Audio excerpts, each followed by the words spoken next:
भगवान करे हमारे घर में हमेशा दिवाली बनी रहे, हमारे घर में हमेशा प्रेम और मिठास बना रहे, हमारे घर में हमेशा आनंद माधुर्य बना रहे। अरे मेरे भाई, रावण ने मरते मरते राम से कहा था कि राम, मेरे मरने के बाद किसी कोने में बैठकर सोचना, शक्ति मेरे पास ज्यादा थी।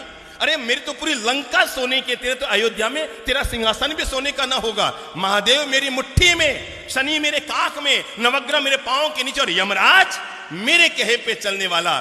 पर राम अपने राजमहल में पहुंचो ना अयोध्या, तो वहां पर जाकर सोचना कि आखिर ऐसा क्या हुआ कि युद्ध में तुम जीते और मैं हार रहा हूं, तुम जीत रहे हो मैं मर रहा हूं। मरते मरते रावण ने राज खोलते हुए कहा कि हे राम, मेरे मरने के बाद एक बात अपने कोने में बैठकर सोचना, युद्ध में तुम क्यों जीते और मैं क्यों हारा।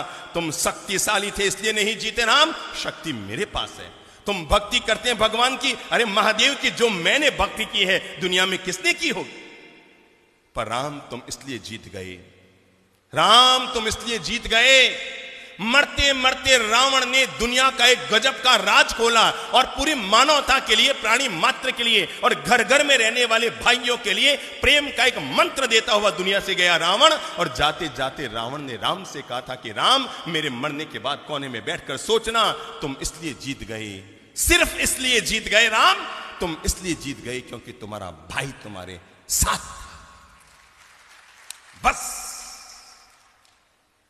तुम इसलिए जीत गए क्योंकि तुम्हारा भाई तुम्हारे साथ था। और राम, मैं इसलिए हार गया क्योंकि मेरा भाई किसके साथ? तेरे साथ था।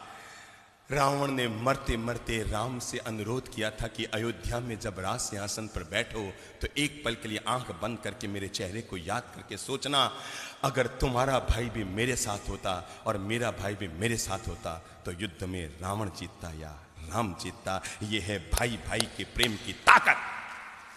और जिस घर में, जिस समाज में, जिस परिवार में, जिस राष्ट्र में यह ताकत हुआ करती है, वहां पर दुनिया की कोई ताकत उस परिवार को कमजोर नहीं कर सकती।